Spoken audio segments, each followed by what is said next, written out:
ICSE class 8th में हो, क्या आपको पता है कि क्या स्ट्रैटेजी होनी चाहिए? मोटिवेशन में आपने एक दिन 6 घंटे पढ़ लिया और फिर अगले 4 दिन नहीं पढ़ पाए, तो यू शुड नो कि आपकी अप्रोच सही है। तो मुझे ऐसा लगता है ये बहुत ज्यादा खतरनाक होता है बेटा। मार्क्स नहीं चुपते हैं, रिग्रेट इस बात का होता है कि मेहनत नहीं करी। क्लास 7 ओवर हो गया है, क्लास 8 में आ गए हैं।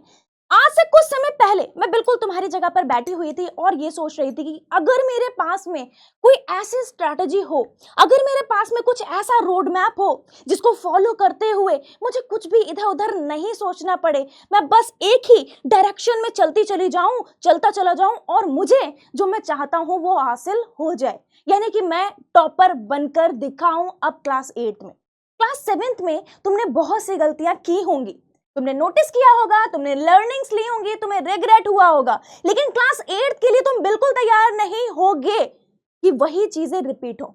जब मैंने गलतियां की थी, मैंने क्लास 8 में रैंडम स्टार्ट कर दिया था, मुझे कुछ नहीं पता था। जब बीच बीच में जो चीजें पता चलती थी बस उसको फॉलो करने लग जाती थी।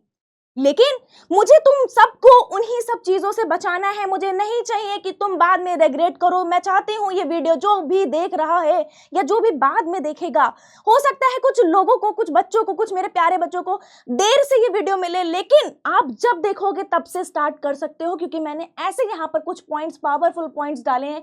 चलिए आइए समझते हैं कि भाई क्या क्या वो चीजें हो सकती हैं जो एक स्टूडेंट को फेस करनी पड़ती है। क्या क्या वो चीजें थी जो सच में मैंने फेस की थी क्लास 8 में और मैं नहीं चाहती कि मेरे प्यारे स्टूडेंट्स वो फेस करें।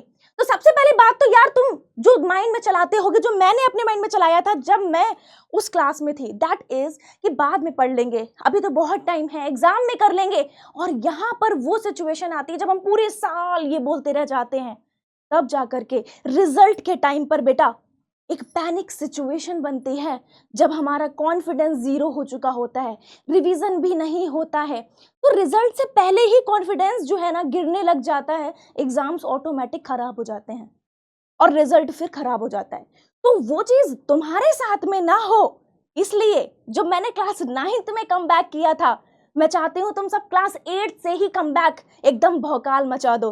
तो सब तैयार हो? तो ये 7 पॉइंट मैं तुम्हें आज बताऊंगी। इन 7 पॉइंट में कुछ ऐसे पॉइंट्स हैं जो बहुत बहुत बहुत पावरफुल हैं।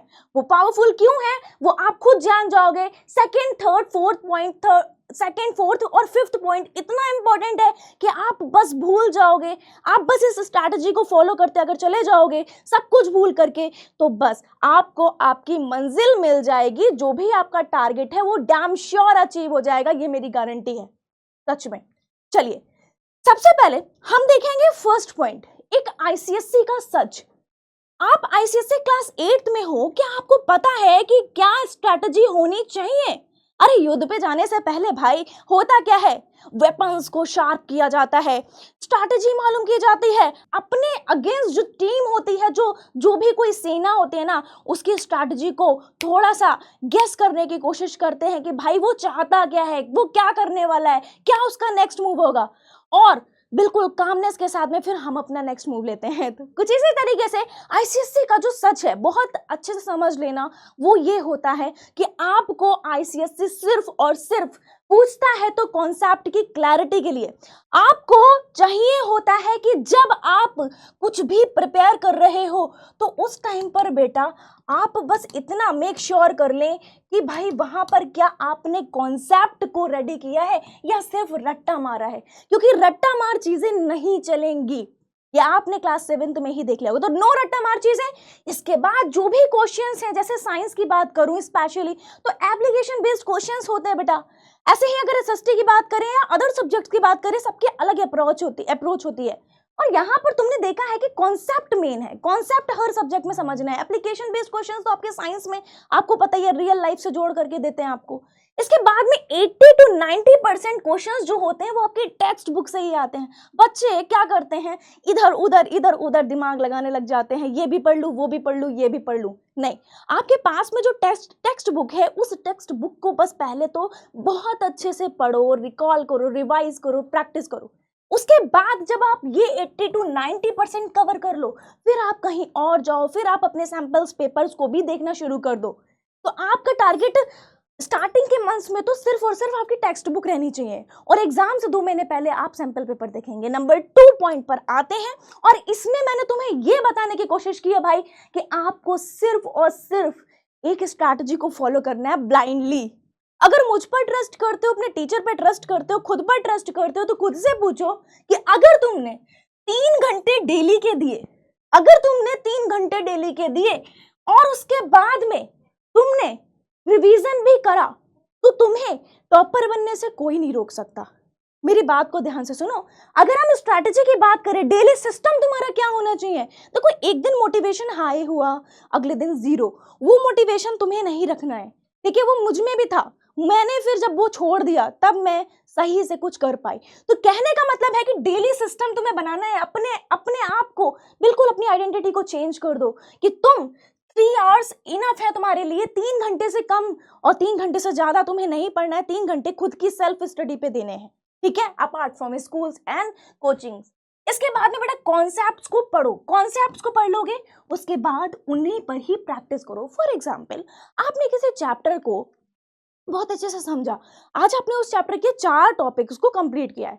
उन 4 टॉपिक्स के चैप्टर क्वेश्चंस को, 5 से 6 क्वेश्चंस को, या जैसा आपका समय बन पा रहा हो, उसको उसी दिन प्रैक्टिस कर लो। उसके बाद आप रिवीजन करेंगे, उसके बाद आप रिकॉल करेंगे। रिकॉल मतलब जब आपने रिवाइज कर लिया तो आप देखेंगे बोल करके, अपने मन में लिख करके देखेंगे। अगर वो थियोरेटिकल है तो लिख करके देखेंगे कि क्या आपको सही से याद है। अगर आपने इतना कर लिया 1 2 3 4 5, तो बस आपको फिर बार बार उसी चीज को रटने की या फिर बार बार आपको रिवाइज करने की भी नीड नहीं पड़ेगी।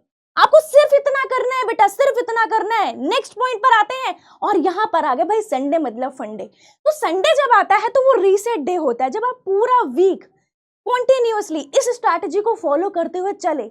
अब संडे आपका फंडे है, तो आपको सबसे पहले तो उस दिन भूल कर भी भाई पूरे दिन तो पढ़ना नहीं है। आपको एंजॉय करना है, आपको जो अच्छा लगता है करिए, क्योंकि आपने पूरा वीक बहुत अच्छे से पढ़ा तो उसका रिवॉर्ड बनता है।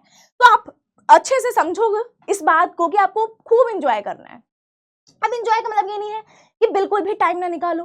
थोड़ा सा टाइम निकाल करके जो भी वीक में आपने पूरा वीक पढ़ा है वो उस सब का रिवीजन करोगे। तो ये आपका टारगेट रहना चाहिए, ठीक है। तो रिवीजन करोगे, जो भी वीक टॉपिक्स हैं उनको लिखोगे, उन वीक टॉपिक्स को थोड़ा थोड़ा पढ़ लोगे। इसके बाद आती है वो पॉइंट की बारी जो हम कह रहे थे कि बहुत इंपॉर्टेंट है, जैसे कि जो स्ट्रैटेजी की बात कर रही थी मैं। स्ट्रैटेजी मतलब कि आपको हर सब्जेक्ट के लिए अपनी अलग अप्रोच रखनी है। बिल्कुल भी ये नहीं समझना है कि जैसे हम मैथ्स पढ़ते वैसे साइंस पढ़ते वैसे एसएसटी। नो, एसएसटी का मतलब क्या होता है? एसएसटी सब्जेक्ट मतलब स्टोरी टेलिंग। स्टोरी टेलिंग से अगर आपको कोई समझा पा रहा है, अगर स्टोरी की फॉर्म में आप खुद समझ पा रहे हो, तो बहुत अच्छी बात है। प्लस मैप्स, तो अलग अलग सब्जेक्ट अलग अलग चीजें डिमांड करता है। इंग्लिश राइटिंग बहुत स्पेशल है, बहुत इंपॉर्टेंट है। ग्रामर बहुत इंपॉर्टेंट, मैथ्स में प्रैक्टिस डेली करना बहुत इंपॉर्टेंट है। इसके बाद में साइंस में कॉन्सेप्ट और उसके डायग्राम्स बहुत इंपॉर्टेंट है। तो यू शुड नो कि आपकी अप्रोच सही है क्या। आप यहां से मिला करके देखिए कि आप ये कर रहे हैं, ठीक है।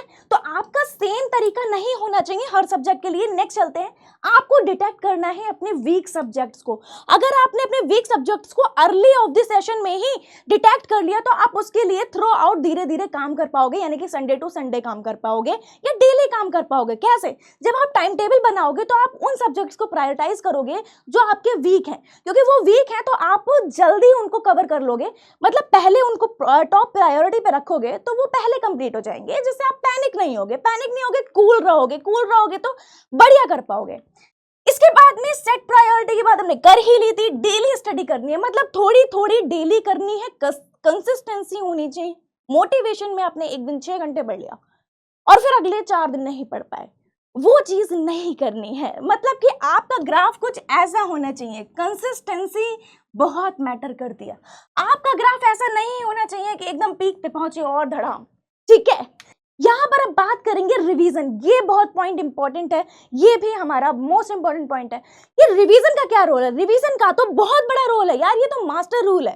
एक्चुअल में आप जो कुछ भी पढ़ते हो, अगर आप रिवीजन नहीं कर रहे हो तो आप सब बर्बाद कर रहे हो, सबका सब एकदम पढ़ करके मेहनत करके कूड़े में फेंक रहे हो। आप रिवीजन करते चल रहे हो तो यू आर स्मार्ट, ओके। आप 80 to 90% स्टूडेंट से ऐसे ही आगे हो जाते हो जब आप डेली रिवीजन करते हो, because most of the students इसको क्या करते हैं, आगे के लिए पुश कर देते हैं, कल कर लेंगे, परसों कर लेंगे, ठीक है। तो आपको रिवीजन डेली का करना है। कैसे कैसे करना है? सेम डे रिवीजन, जो भी आपने सेम डे पढ़ा है उसका रिवाइज कर लो जल्दी से। वीकेंड में रिवीजन, यानी कि वो संडे वाली बात जो हमने करी थी, संडे में रिवीजन करोगे, और बस फिर तो एग्जाम से पहले रिवीजन करना ही होता है। इसका मतलब आपको पूरा साल भर आपको थ्रू आउट द ईयर ये परेशान नहीं होना होगा, यार आज रिवीजन कर लेता हूँ, बहुत ढेर सारा हमें रिवाइज करना है यार, कर लेते हैं, नहीं तो क्या होगा। ये पैनिक सिचुएशन से बचना है तो सेम डे और संडे वाले दिन, यानी कि वीकेंड पे सैटरडे या संडे अपने अकॉर्डिंग रिवाइज करो, और फिर बिफोर एग्जाम रिवाइज करो, और तुम भाई भौकाल मचा दोगे। No revision no result. अगर रिवीजन नहीं कर रहे हो कोई रिजल्ट नहीं आने वाला। Now come to the next point, that is the backlog, जिससे बच्चे परेशान रहते हैं। माना कि तुम डेली पढ़ते हो, माना कि तुमने इस स्ट्रैटेजी को बहुत अच्छे से कंप्लीट भी किया, लेकिन हुआ क्या कि किसी कारणवश तुम्हारे घर पे मेहमान आ गए, मामी आ गई, दादी आ गई, बहुत सारे हमारे परिवार के जन होते हैं, बहुत सारे हमारे परिवार में फंक्शंस होते हैं, हमारे फैमिली की बहुत सारी ऐसी चीजें होती हैं जो हम इग्नोर नहीं कर सकते, वरना गालियां पड़ती है। तो होगा क्या, उससे तुम्हारा बैकलॉग आ सकता है। तो तुम्हें क्या करना है, उस बैकलॉग से पैनिक नहीं होना है, उस बैकलॉग को कंप्लीटली बिल्कुल बिल्कुल बहुत ही शांत दिमाग से उसको क्या करना है, टैकल करना है। क्या करोगे, उन चैप्टर्स, उन टॉपिक्स को लिख लोगे जो भी तुम्हारे छूट गए, छूटे हैं। अब तुम क्या करोगे, जो भी करंट में चल रहा है चैप्टर या सब्जेक्ट, या जो भी तुम्हारा टाइम टेबल के अकॉर्डिंग, जो भी तुम चला रहे हो उस स्ट्रैटेजी के अकॉर्डिंग, उसी के साथ में थोड़ा थोड़ा जैसा टाइम है उसके अकॉर्डिंग बैकलॉग को कंप्लीट करते चलिए। थोड़ी देर के लिए हो सकता है तुम पैनिक हो जाओ, लेकिन तुमको समझाना पड़ेगा, नहीं मुझे क्या करना है, मैं कर सकती हूँ, मैं कर सकता हूँ, मैं बैकलॉग कंप्लीट कर लूंगा। होने मतलब कोशिश करना कि ना ज्यादा होने दो। इसके बाद में बात करते हैं डिस्ट्रैक्शन की। तो भाई डिस्ट्रैक्शन क्या क्या मतलब है यहाँ पे, वो तुम अच्छे से जानते हो। डिस्ट्रैक्शन का मतलब तो तुम बहुत अच्छे से जानते हो, क्योंकि तुम्हारे चारों तरफ 90% डिस्ट्रैक्शन है, और अगर तुमने उस डिस्ट्रैक्शन को क्या कर लिया, पहचान लिया, तो बस तुम्हारा काम आसान हो गया। तो तुम्हें सबसे पहले अपनी लिस्ट तैयार करनी है उन डिस्ट्रैक्शन की जो सबसे ज्यादा डिस्ट्रैक्ट करते हो तुम्हें, बिगेस्ट से लेकर के जो भी तुम्हारे डिस्ट्रैक्शन है उनको नोट करो और उन पर काम करो। अगर तुम फोन चलाते हो ज्यादा, हो सकता है बेटा कभी कभी मैं भी चलाने लग जाती हूँ, लेकिन मैं उससे बचने के लिए तुरंत से तरीका आजमा लेती हूँ कि भाई मुझे ना तुरंत, जैसे मैं क्या करती हूँ, मैं तुरंत ऐसा चुटकी बजाती हूँ और मुझे ध्यान आ जाता है कि नहीं तुम्हें ये नहीं करना है। तुम भी अपना कुछ ऐसा हिट कर सकते हो खुद को, किसी भी तरीके से कोई भी साइन अपना स्टार्ट कर सकते हो, कोई भी एक्शन ले सकते हो कि 2 घंटे स्टडी की 3 घंटे स्क्रॉलिंग हो गई तो उससे बेटा सब बर्बाद हो जाएगा, बैकलॉग तैयार हो जाएगा, तुम पैनिक हो जाओगे, और मैं नहीं चाहती तुम पैनिक हो। अब बात कर लेते हैं इसकी, यानी कि जो बच्चों के मन में आ रहा होगा मैम आपने टाइम टेबल तो दिया ही नहीं। बेटा मैं तुम्हें टाइम टेबल नहीं दूंगी, मैं तुम्हें टाइम टेबल का जस्ट एक डेमो दे सकती हूँ। उस डेमो को मैं जरूर आगे लेकर आऊंगी अगर आप कमेंट करोगे, अगर आप मुझे बताओगे। तो मैंने तुम्हें एक चीज दी है, ये करके लाना। Make your realistic time table, अपना रियलिस्टिक टाइम टेबल बनाओ अकॉर्डिंग टू यू। बेटा हर एक बच्चा यहाँ पर, मतलब जो भी बच्चा यहाँ पर देख रहा है मुझे, हर एक का अपना डेली शेड्यूल अलग होगा, उसके स्कूल टाइम भी अलग हो सकता है, उसके घर की चीजें भी अलग हो सकती हैं। तो मैं चाहती हूँ तुम अपना टाइम टेबल समझदारी से खुद से बनाओ, वो रियलिस्टिक टाइम टेबल होगा। अगर मैं यहाँ से दे दूं कि 6 से 7 उठना है, इतने से इतने नहाना है, फिर पढ़ने बैठना है, तुम पैनिक हो जाओगे कि मैम ने बोला था और मैं नहीं कर पाया। तुम अपना खुद से बनाओ, तुम समझदार हो, तुम कर सकते हो, ठीक है। तो तुम बनाओ, और जब ये तुम अपना होमवर्क मान करके चलो, जब तुम ये टाइम टेबल बना लोगे तो मुझे कमेंट करके बताओ, yes ma'am I did it, मैंने बना लिया टाइम टेबल, ओके। और अगर तुम्हें चाहिए है कि मैम एक सैंपल टाइम टेबल मुझे बताइए, तो वो भी आप कमेंट करके मुझे बता सकते हो। तो फाइनली हम एक कोट को याद करते हुए जाएंगे, वो ये कि choice is yours, choice is yours, the pain of discipline or the pain of regret। आपको क्या चाहिए, आप तय करोगे, आप तय करोगे कि आपकी चॉइस क्या है। आपकी चॉइस पेन ऑफ डिसिप्लिन है। अगर आप डिसिप्लिन के साथ में कंसिस्टेंट होकर के इस ग्राफ को फॉलो कर रहे हो, वो वाला पेन आपके लिए ज्यादा खतरनाक है, या फिर जब लास्ट में तुम्हें फिर से क्लास 7 की तरह फिर से क्लास 8 में भी पैनिक होगा, तुम रेग्रेट करोगे, वो वाला पेन तुम्हारे लिए ज्यादा खतरनाक होगा। तो मुझे ऐसा लगता बेटा ये बहुत बहुत ज्यादा खतरनाक होता है बेटा। मार्क्स नहीं चुभते हैं, रिग्रेट इस बात का होता है कि मेहनत नहीं करी। समझ रहे हो ना, मेहनत कर लो, मार्क्स नहीं आते हैं, ऊपर नीचे हो जाए तो बात अलग है। पहली बात तो ऐसा होता नहीं है ना, मोस्ट ऑफ द केसेस में। तो बस हमें ये चीज याद रखनी है। तुम मुझे बताओ तुम दोनों में से क्या चूज करोगे। मिलते हैं अपने नेक्स्ट सेशन में, नेक्स्ट वीडियो में। All the best, bye.